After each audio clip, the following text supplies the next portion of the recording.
नमस्कार दर्शकों, मैं शशि एक मुलाकात के इस अंक में आपका बहुत बहुत स्वागत करती हूँ। आज हमारे साथ मौजूद हैं बड़े ही खास मेहमान, हमारे बिहार के जाने माने कार्टूनिस्ट पवन टोन जी। अपने कार्टून की विशेष शैली और लिखने के एक अलग अंदाज के कारण ये लोगों के बीच बहुत लोकप्रिय रहे। कड़ी मेहनत के बल पर इन्होंने अपना एक मुकाम बनाया और लोगों के चहेते बने रहे। इन्होंने बिहार ही नहीं हमारे देश का नाम भी रोशन किया। तो आइए जानते हैं इनके बारे में बहुत सारी बातें इन्हीं की जुबानी। आपका बहुत बहुत स्वागत है हमारे आज के कार्यक्रम में। नमस्कार। तो आप हमें ये बताएं कि आपका बचपन कहाँ बीता और इस क्षेत्र में कार्टून की दुनिया में आपका रुझान कब और कैसे हुआ? पूरा बचपन इसी पटना की गलियों में ही बीता है, अलग अलग मोहल्लों में। जी जी। और इसी के तहत कार्टून की शुरुआत हमारी स्कूल से पहले की थी। कार्टून ही स्केच बोलेंगे उसको। जी जी। स्केच और कलर करना। तो पहला 1984 में पहला एक कंपटीशन में बैठने का मौका मिला। उस समय क्लास 1 हमारा स्कूल का था, मॉन्टेसरी क्लास 1। सो उसके तहत इत्तेफाक से उस कंपटीशन में पुरस्कार मिला जी। तो वो लगातार फिर एक चलने लगा कि जब अवार्ड मिलता है, सर्टिफिकेट मिलता है, तो बहुत अच्छा था कि उस समय के एक बड़ी आर्टिस्ट थी कुमुद शर्मा जी। जी। तो उन्होंने करवाया था वो कॉन्टेस्ट, और जब उनके स्कूल में गए तो देखे कि जो रंग हमको मिलता नहीं था वो सारे रंग बिखरे हुए थे और दिया गया कि इसको किया जाए।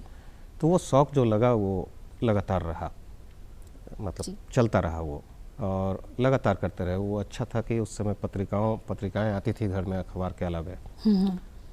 तो पत्रिका और कॉमिक्स का ज़माना था, तो वो प्रभावित किया वो स्केच की जो करते हैं। सो अमर चित्र का था वगैरह था, डायमंड कॉमिक्स था, तो वो आकर्षित किया और उसकी कॉपी किए उस समय कि ऐसा हम बना सकते हैं। तो इस तरह से आपकी रुचि जो है वो कार्टून की दुनिया में हुई धीरे धीरे करके। तो एक बात हम लोग जानना चाहेंगे कि स्कूल के टाइम से ही पढ़ाई के साथ साथ आपने बहुत सारे जो प्रसिद्ध अखबार हैं, मैगजीन हैं, उनके लिए कार्टून बनाए। तो दोनों को कैसे आप मैनेज करते थे, पढ़ाई भी और कार्टून बनाना, और इतने सारे अखबार और मैगजीन में एक साथ देना? चूँकि 3 बजे स्कूल के बाद घर आ जाते थे, 4 बजे, तो उसके बाद पूरा टाइम मिलता था। तो जब बाद में आया, हमको लगता है कि क्लास 7th के आसपास में आए जी, तो उस समय अखबारों में जगह मिलनी शुरू हुई। जी जी। तो स्कूल के बाद वाला टाइम जो हमारा पूरा होता था पूरी तरीके से कार्टून बनाने का और देने का, वो ब्लैक एंड वाइट का टाइम ज़माना था। और अखबार हम मतलब हमको लगता है कि हम स्कूल के बैग में अखबार रखे रहते थे। जैसे जी जी। वक्त मिला तो थोड़ा थोड़ा देख लेते थे, एक अखबार ज़रूर रखते थे जी। उससे अपना एक नोट बनाते थे कि आज इस पे क्या क्या करना है। तो ये ज़रूर था कि बोर्ड पर जो पढ़ाया जाता था और हमारा दिमाग यहाँ चलता था। जी। सो अखबारों में शुरुआत हुई, लेकिन मूल रूप से वो शुरुआत जो स्कूल के दिनों में जो समझ होती है वो चुटकुलों और इस पे आधारित, तो वो बहुत सारी पत्रिकाएं थी उस समय।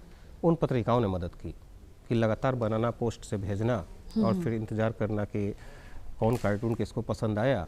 तो जो आप यदि 3 कार्टून हमने एक पत्रिका को भेजा, पराग या नंदन जो भी, तो वहाँ से जो सेलेक्ट हुआ उसके बाद 2 कार्टून वो फिर लौट कर आता था कि ये अस्वीकृत है, ये स्वीकृत है। अच्छा जी। उसको फिर हम दूसरे मैगजीन में भेजते थे। तो एक टेस्ट पता चला हर पत्रिका का, अपना अपना टेस्ट है, उसको उसी टेस्ट के अनुसार भेजना उचित होगा। तो स्कूल में टीचर भी मतलब साथ देते थे आपका? बल्कि हम ये कहें कि 3 स्कूल में जो गए, तीनों स्कूल के शिक्षकों ने मदद की। और सबसे कहेंगे कि जो मूल रूप से मुख्य वक्त होता है वो क्लास 6 में आने के बाद, बाकायदे क्लास 6 में आने के बाद 10 तक हमारे प्रिंसिपल ने हमारी जो मदद की, हमारे शिक्षकों ने जो मदद की, वो मतलब कहिए कि बेस उन लोगों ने ही बनाया। जी। तो आप स्कूल भी मैनेज किए और साथ में इतने सारे पत्र पत्रिकाओं में भी आपके कार्टून आए, तो आपने पढ़ाई के साथ साथ ही ये दोनों को मैनेज किया? हाँ, पढ़ाई के लिए ये सुविधा मिल गई थी हमको स्कूल की तरफ से कि अमूमन होता नहीं है ऐसा। अच्छा। लेकिन हमको सपोर्ट करने के लिए प्रिंसिपल और हमारे क्लास टीचर उन्होंने कहा कि बस तुम ऐसा करो कि ये काम तुम करो जमकर। लिखते भी थे उस समय, चूँकि वो अखबार आता था स्कूल में, सारे अखबार आते थे। तो हमारे खुद क्लास टीचर और सोचिए कि प्रिंसिपल जिनसे एकदम भयभीत लोग होते थे, तो उनका कहना था कि पास मार्क्स सिर्फ ले आओ, उतना पढ़ लो कि 30 से 40 के बीच में नंबर। तो उन लोगों ने भी काफ़ी मदद की आपकी, हाँ, कि आप मदद दोनों की। चीज़ों को लेकर के चले। बिल्कुल हाँ। बिल्कुल। और हमारे यहाँ के जो इतने बड़े राइटर हैं मनोहर श्याम जोशी, तो उनके साथ आपको रहने का एक मौका मिला, तो उस वक्त की कोई ऐसा वाक्य आप हमें बताएं, हमारे दर्शक भी सुनना चाहेंगे, जो आपको अभी तक याद है। दरअसल आपने जो नाम लिया जोशी जी का, वो हमारे कार्टून की दुनिया में हमको भेजने के लिए, तमाम कार्टूनिस्टों से मिलवाने के लिए उन्होंने बड़ी मदद की। वो उस समय एक सीरियल स्क्रिप्ट कर रहे थे, वो था कक्का जी कहीन। उसी संदर्भ में 2 महीना के आसपास थे उनके यहाँ, उन्हीं के साथ सोते थे, उनका जो बेडरूम था। तो वो कार्टून हम रोज़ बनाते थे, हम अपने उनके कमरे में स्केच बनाते थे और वो घूमते हुए अपना स्क्रिप्ट लिखवाते थे, टाइपराइटर टाइप करता था। तो उसमें हुआ कि एक चांस दे रहे हैं, वो खुद ही बैठ के ये बताते थे कि ड्रॉ करो तो हमारा। तो एक बार ड्रॉ किया, तो जब फाइनल हमने किया तो उसके बाद ये एक आईब्रो उठा देते थे। अब हमको लगता था कि ये तो परेशानी है, तो बोले कि ऐसे ही चलता है काम। तो उन्होंने एक ऑफ़र दिया कि उसमें ओम पुरी नायक थे, कक्का जी कहीन, दूरदर्शन की सीरियल। हाँ, दूरदर्शन की सीरियल थी। तो बल्कि दूरदर्शन के सामने तो बैठाने वाले वही हैं, ये इतिहास है बिल्कुल, कि दूरदर्शन के सामने जो लोगों को बैठाया, सिर्फ उन्हीं का, हम लोग बुनियाद ये सारे उन्हीं के थे सीरियल। सो वो मौका उन्होंने दिया कि ओम पुरी का ये देखो, ये तस्वीर है और इसका स्केच बनाना है, यही उसमें जाएगा। जो कवर नहीं, उसको कास्टिंग बोलते हैं ना, पहला जो आता है। सो हम बनाने की कोशिश की है, लेकिन फिर उनसे मुलाकात हुई हमारी, तो लगा कि ये एक्टर को लेकर आप बना रहे हैं, तो हमको लगा कि पता नहीं कैसे बना रहे हैं। हमने कहा कि आपके सिर्फ ऐसे ही मित्र हैं, अमिताभ बच्चन वगैरह मित्र नहीं है। तो बहुत कस के हंसने लगे। ये देखिए कि आज पता चलता है ना, जब आदमी, जब एक उम्र हुई तब पता चला कि ओम पुरी जी कौन थे। तो वो हमने किया नहीं। तो इसके एवज में उन्होंने सबसे पहले वो सुधीर दर्जी के यहाँ ले गए, सबसे बड़े कार्टूनिस्ट, मतलब जो मानते हैं हमारे लिए जो ईश्वर जैसे होते हैं। उस समय हमारे कार्टूनिस्ट ही हमारे ईश्वर थे। लक्ष्मण साहब, सुधीर तेलंग, सुधीर दर, काक साहब, रंगानाथ, कई नाम हैं जिनके यहाँ घूमते थे, और वो कई जगह खुद ले जाते थे, अपनी मारुति में बैठा कर ले जाते थे। और वो मदद हमारे लिए किया कि ये इतने बड़े लोग जिनकी हम सोच कर कि ऐसे आदमी एक दिन बनेंगे, सो कैसे वो काम करते हैं, वो तरीका जाने हम। और जोशी जी की वजह से हमको सब जगह ये मिला कि 2-2 घंटा हम बैठेंगे, जब मन करेगा तब। उनके अमूमन जो लोग कार्टून बनाते थे उनके पास कोई बैठता नहीं था, लेकिन हमको ये था कि हम चुपचाप बैठ के देखेंगे कि कैसे बनाते हैं, किस तरह से कार्टून बनाए जाते हैं। तो सुशील कालरा साहब से लेकर और सुधीर दर साहब से लेकर सब लोगों के यहाँ जाना आना हुआ। तो हमारा उस समय में होता था कि यहाँ से दिल्ली भागते थे, हम ट्रेन पकड़ते थे और बिना सिर्फ घर में बताते थे, और कोई गार्जियनशिप जैसा नहीं था। भागकर बस इतना जानते थे कि रोड बस कौन सी बस नंबर कहाँ जाएगी, ये सब नोट करके रखते थे और घूमते थे सिर्फ। वो बड़ा फ़ायदा किया हमको समझने में। तो अब हमें ये बताएं कि आपके जो कार्टून के विषय वस्तु होते हैं बड़े ही रोचक होते हैं, तो ये आइडिया जो है कहाँ से आपके दिमाग में जो आते हैं, कहाँ से आप लेते हैं? अभी ये तो चूँकि एक काम, आप जो भी एक काम करती हैं तो उस पूरी शिद्दत से हमको लगता है कि करती हैं, और ये एकदम शौक़ रहा हमारा कि चूँकि और लोगों का जब काम देखते हैं फिर लगता है कि किस बात पे आप हंसिएगा, तो पहले वो सोचना पड़ता है। खबरों का जो चयन करते हैं तो लगता है कि एक सीरियस मुद्दा यदि है तो इसको बहुत आसान तरीके से कैसे आपके सामने लाएंगे कि हंसते हंसते आप उस चीज़ को देख लीजिए। तो इसके लिए हम लगातार सड़कों पे यात्रा किए, कई साल देखते रहे चीज़ों को कि कोई बैठता है तो कैसे बैठा जाता है, कोई मुख्यमंत्री होते हैं तो वो कैसे उनका बैठने उठने का चीज़ होता है, तो मुख्यमंत्री जी के यहाँ जाना, उनके यहाँ समय बिताना, ये सब काम लगातार किए। तो उसमें जैसे कि यहाँ का हनुमान मंदिर पटना जंक्शन का जगह है, तो वहाँ किस तरीके से एक प्रणाम करता है तो सबकी अदा अलग अलग होती है, तो वो सब रीड करते करते और उसी को लाकर रखते रहे इसमें, और कैप्शन के लिए वो दिन भर लगता रहा कि क्या ऐसा करें, क्या ऐसा करें, इसने उसको कैसे घुमाया कि आप क्यों हंसती हैं, ये आपका ये कारण आपको जानना चाहिए कि किस बात पे हंसी आती है। तो उस टूल को पकड़े और आज भी उसी टूल को पकड़ कर काम कर रहे हैं। तो मेरे कहने का मतलब है कि आपने बहुत करीब से लोगों की लाइफ को देखा और फिर उसे कार्टून के माध्यम से लोगों तक पहुंचाया। मतलब आप सड़क पे भी रहे, वो रहना जरूरी था, वो रहना जरूरी था, इसलिए जरूरी था कि कल्पना करके हम क्या देखते हैं। बिल्कुल। तो जो भी जगह मिला, जिन लोगों पे काम किए, तो हम तो एक सड़क पे बैठा हुआ कुत्ते को भी वॉच कर रहे थे। जी जी हाँ, कार्टून में होते थे। जब वो हबकता है तो कैसे हबकता है, क्या सोचता है, क्या बोलता है। तो हमारे पात्र में सब लोग होता है। पंखा, कूलर क्या बात करता है गर्मी के दिनों में, पानी की टंकी क्या बात करता है जी। तो मौसम, खबर, इन सबको इसलिए कि जो आपसे जुड़ा हुआ चीज़ है, हम ही को बहुत मुश्किल है आज के दौर में कि आप किसी चीज़ पे आप हंस सकते हो। तो ये कम से कम विधा यदि ईश्वर ने दी है तो हम भरपूर इस्तेमाल करना चाहेंगे उसका। जी। तो अभी के जो कार्टून है और पहले के जो होते थे, तो क्या बदलाव आए हैं इनमें? कार्टून में दरअसल राजनीतिक कार्टून बनाते रहे हैं तो बदलाव कुछ नहीं दिखा है। जो विषय आज से 25 साल पहले जिन चीज़ों को लेकर चल रहे थे, जिसको ड्रॉ कर रहे थे, उसी चीज़ को आज भी ड्रॉ कर रहे हैं। कोई अंतर नहीं हुआ है, सिवाय इसके कि टेक्नोलॉजी हुई है। ना आदमी का स्वभाव उस वक्त बदला था, ना आज बदला है। जी जी। जो विषय वस्तु, महंगाई हो चाहे अन्य चीज़ों को देखिए, तो जो उस समय था वो आज भी है। जब आप देखते हैं कि आर.के. लक्ष्मण साहब का 50 साल पुराना कई कार्टून्स जो रोज़मर्रे के दिन में आम आदमी के लिए जो होता है, उसको लेकर आज भी आप मिलाइए तो हू बहू आज भी वही है। सड़कों की स्थिति पहले जैसी थी, आज भी जहाँ देखिएगा ठीक है कि निर्माण हुआ, लेकिन जो विचार का मामला है, जो सोचने का, जो करप्शन का मामला है, जो था उस वक्त में वो आज है। हम तो आज देख रहे हैं कि हरिशंकर प्रसाद जी को हमने जो पढ़ा, जो उस वक्त बोल कर गए, हू बहू वही आज पड़ा हुआ है। सो सिर्फ हुआ वही कि टेक्नोलॉजी का मामला हुआ, जिसमें कि अब मोबाइल आया, उस चीज़ को देख रहा है, इंटरनेट आया, तो फ्रेम को पहले ब्रश से काम करते थे, आज पेंसिल और डिजिटल पेन से काम करते हैं। बदलाव इतना ही तक है, लेकिन मेहनत वही है जो उस वक्त की थी। विषय वस्तु भी वही है आज के दिन में। आम आदमी के तौर से देखिए, चाहे राजनीतिक दृष्टि से देखिए, हमको बहुत फर्क नहीं पड़ा। दो मुख्यमंत्री सत्येंद्र सिंह और लालू प्रसाद यादव की काफ़ी चहेते रहे हैं आप, जबकि आपके कार्टून के द्वारा आपने बहुत ही आलोचनाएं की हैं, एक व्यंग भरा है। तो उनके साथ का कोई वाक्य आपको याद है जो यादगार बन गया?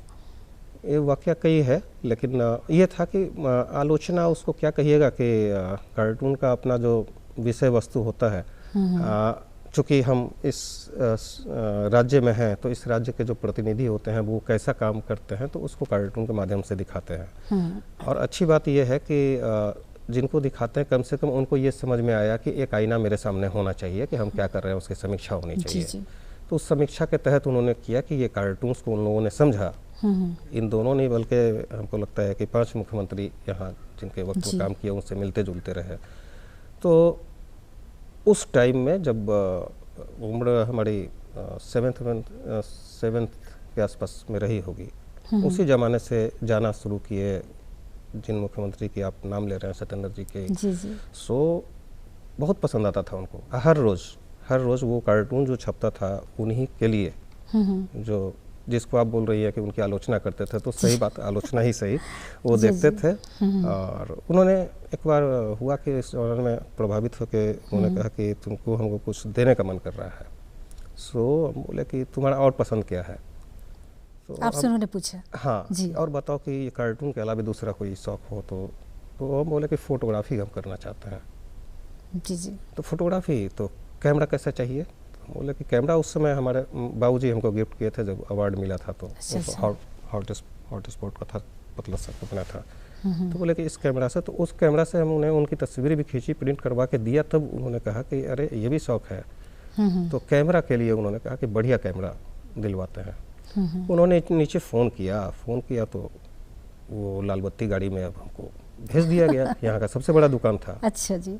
अब सीधा पीछे हमको लगता है कि 8-10 लोग होंगे, सिक्योरिटी था। अब वहाँ देखे तो कैमरा के जो साइज देखे और जो लेंस देखे, हम घबरा गए उस कैमरा की, इस कैमरे को लेकर हम क्या करेंगे। हमको लगा कि इतना महंगा कैमरा का हम क्या करेंगे, तो मना कर दिया कि हम नहीं लेंगे। अच्छा, अब वहाँ दबाव बनने लगा कि अरे आदेश है, लेना ही पड़ेगा। हम बोले कि भाई नहीं लेंगे हम ये। फिर हम बोले कि हमको ले चलिए वहीं। अच्छा जी। तो साइकिल हम वहीं लगाते थे और फिर जाते थे। और ये परमिशन किसी को नहीं था कि उनके कमरे के अंदर तक कोई जाए, जो बैठते थे नीचे लॉन में बैठते थे। तो जाकर हमने कहा कि हमको कैमरा नहीं चाहिए, सो कार्टून रखने के लिए हमको एक बैग चाहिए। तो अरे तुमको तो देते क्यों नहीं लिए, तो हुआ कि हमको बस इतना ही चाहिए। तो 20 रुपये का एक झोला लिए, जो सब्जी लाने वाला होता है, हमको लगता है कि उसमें ज़्यादा कार्टून आ सकता था, तो वही लिए। हम बोले कि हो गया गिफ्ट। तो आपने कैमरे की जगह झोला को चूज किया, हाँ, ताकि आपके कार्टून उसमें आ सके। हाँ, इसलिए कि 15-20 पुराने कार्टून भी कहीं दिखाने ले जाते थे तो एक फाइल जैसा चीज़ होता था, तो वो साइकिल पर लटका के ले जाए, इसलिए। कई वाक्य हैं और हमको अच्छा लगता है कि जिन लोगों पे काम किए वो कम से कम इतना प्यार सम्मान दिए वो इस राज्य में, ताकि हम हैं, चाहे आज भी जो भी मुख्यमंत्री कहते हैं कि ये एक अच्छा पल हमारे लिए आज भी है, कल भी था और आज भी है, कि जिसके वजह से बढ़िया से काम कर पा रहे हैं। पेन और पेंसिल नाम से एक वर्कशॉप आपने चलाया। अच्छा तो जी। इस संबंध में आप बताएं। पेन पेंसिल हमने एक नाम बस रखा। हमको लगा कि जिस तरीके से हम काम कर रहे हैं और बच्चों को होना चाहिए, तो एक 20-25 साल से कार्यशाला चला रहे हैं। कहीं भी जाते हैं गांव में, अपना रंग वंग। तो इस बारे में पूरी जानकारी हमारे दर्शकों को दे, ताकि हमारे जो और बच्चे हैं तो इससे कुछ सीख ले सकें और इसमें भागी कर सके, अपने भागीदारी भी कर सके। अभी तक तो ये हुआ है कि गांव के बच्चों से हम कार्टून के बारे में पहले बताते हैं, उसके बाद उनसे उनकी समस्याओं के बारे में पूछते हैं, क्या क्या दिक्कत है, देखो उस पर कैसे कार्टून बनेगा जी। और उसके बाद आधा 1 घंटा लगता है उनसे घुलने मिलने में, और फिर उनसे कार्टून बनवाते हैं। मूल रूप से इसका मसला ये होता है कि रंगों का पता नहीं है अभी गाँव के बच्चे, उनको कहाँ रंग मिलता है जी। और वो पैकेट जब देखते हैं, वो चाहे स्केच पेन हो चाहे वाटर कलर हो, तो उस मतलब इसमें कि उस लालच में कि हम रंगों से आज खेलेंगे, तो जो उनकी इच्छा होती है वो करते हैं उसको। ये हमने 20 साल के आसपास से हमको लगता है कि हम चला रहे हैं। 20 साल काफ़ी लंबे टाइम से। हाँ, लंबा टाइम हुआ बीच बीच में, लेकिन अभी एक संस्थागत उसका एक रूप हमने दिया, ऑन बैलेंस्ड इनपरफेक्शन।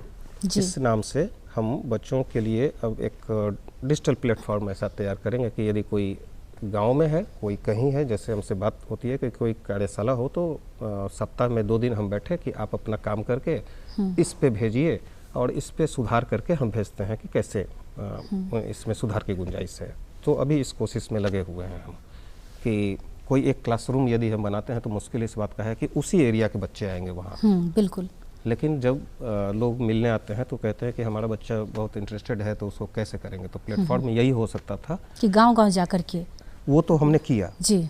तो एक गांव मान लीजिए जाते हैं तो वहीं के बच्चे सिर्फ मिलेंगे। इस तरीके से हमारा घूमना हुआ बिहार के लगभग जिलों में। जी जी। तो ये वर्कशॉप उन बच्चों से जब आप जुड़ जाइए तब आपको पता चलेगा कि बच्चों की जो टोली होती है, वो जो विषय वस्तु आपको देते हैं, वो कोई उनके माता पिता से यदि बात करते हैं तो वो सीरियस हो जाते हैं, यदि समस्या के बारे में पूछते हैं तो। लेकिन उन बच्चों को जब बनाते हैं अपना दोस्त, और वो जब घुल मिल जाते हैं, तो वो जो विषय हमको दे जाते हैं वो हमारे कार्टून का बहुत मज़ेदार विषय होता है, जो सच के रूप से कोई कहता है कि कौन यहाँ से चापाकल उखाड़ के ले गया, हम बताते हैं। सो ये सब विषय हमारा हो जाता है, तो दोनों तरफ से। और हमको लगता है कि चूँकि इसके आने वाले वक्त में कार्टून की उपयोगिता जो है, या करियर की दृष्टि से देखिए तो बढ़िया है। जो बच्चे यदि टैलेंटेड हैं तो उनको हम चाहेंगे कि वो आए, हम एक माध्यम बनेंगे उनके बीच में। जी जी। तो आप अपने जीवन से जुड़ी हुई कोई ऐसा वाक्य हमें बताएं जो आपके लिए बहुत ही यादगार रहा। सबसे यादगार में तो हमको बहुत चीज़ याद आएगा, या बहुत चीज़ याद नहीं आएगा, लेकिन तो प्लीज़ आप बताएं, हमारे दर्शक जानना चाहेंगे। जिस समय हमको लगता है कि क्लास 5वां या चौथा के आसपास रहा होगा जी। तो उस समय यही पेंटिंग बनाने के शौक़ से चूँकि अखबार पत्रिकाएं आती थी तो लगता था कि कौन राष्ट्रपति हैं, कौन प्रधानमंत्री, ये सब जानकारी में मिलती थी। हाँ, वो इंटरेस्टेड थे भी हम। सो उस समय हमने आर वेंकट रमन जी हमारे राष्ट्रपति थे, सो उनका हमने ड्रॉ किया था, फिर उसको कलर किया और एकदम हूबहू जब बना हुआ तो लगा कि इसको उन तक पहुंचाना चाहिए। तो कोई बताने वाला था नहीं कि कैसे पहुंचेगा। सो एक अखबार नहीं था, एक न्यूज़ एजेंसी थी, वहाँ हम ग्रीटिंग कार्ड देने गए। तो वहाँ ये एक बहाना था ग्रीटिंग कार्ड देने का, अपने हाथ से बनाए थे। तो उनसे पूछे कि हमको राष्ट्रपति के पास कुछ भेजना है तो कैसे भेजेंगे। तो उन्होंने पता दिया कि ये लिखना क्या भेजना है। बोले कि एक पेंटिंग हमको भेजनी है। तो उन्होंने बोला कि उन्होंने बाकायदे उतना बड़ा इन्वेलप दिया बड़ा कि इसमें डालना और एड्रेस ये लिख देना। वो लेकर गए और वो डालकर और एक चिट्ठी उनको लिखे कि मेरा नाम ये है और क्लास 4 या 5 था हमारा, कि उसमें हम हैं और यहाँ पटना में रहते हैं। सो ये हमने आपके लिए गिफ्ट तैयार की है। तो भेजे और भेज दिए। अब 5-6 दिन बाद क्या हुआ कि उसमें मोहल्ला हमारा बहुत बढ़िया था, मतलब खेलने कूदने में लगे रहते थे। अच्छा। तो डाकिया दौड़ते हुए आया कि इस घर में ये पवन कुमार कौन रहता है। अच्छा जी। तो क्या हुआ, सबको लगा कि कुछ बात हुआ। तो मोहल्ले में हम अपना खेल रहे थे, सब लोग आया कि क्या बात है। तो राष्ट्रपति की चिट्ठी यहाँ कैसे आई है? वाह, क्या बात है। उन्होंने देखा, उसके ऊपर लिफाफे के ऊपर लिखा हुआ था प्रेषक वाले इसमें, कि ये कैसे आ गया। तो सबको आश्चर्य लगा कि राष्ट्रपति की चिट्ठी कैसे यहाँ पहुँची। तो सबके सामने जब खोले तो चिट्ठी मिली, जो शुभकामनाएं मिली कि बहुत अच्छा लगा और उनका साइन था। सो हम सबके लिए हैरत की बात थी कि हम तो भेजे भाई, लेकिन उसका जवाब भी आया राष्ट्रपति की तरफ से, बहुत बड़ी बात है। उस समय के लिए 5 क्लास में थे, बहुत छोटे रहे होंगे। उस समय के लिए सच में, जब पूरे मोहल्ले वाले जितने भैया लोग थे, दीदी लोग थी, चाची लोग थे, सब लोग को लगा कि इस घर में आया है, यानी क्या करता है। तब लोगों ने देखना शुरू किया। तब जितने बने बनाए उस समय पेंटिंग्स थे वो देखे। मोहल्ले में बढ़िया सा ये हुआ कि कुछ काम करता है अच्छा सा। सो वो घटना एक प्रेरित भी किया कि हम कहीं भी पहुंच सकते हैं, कहीं भी किसी से संवाद कर सकते हैं। जी।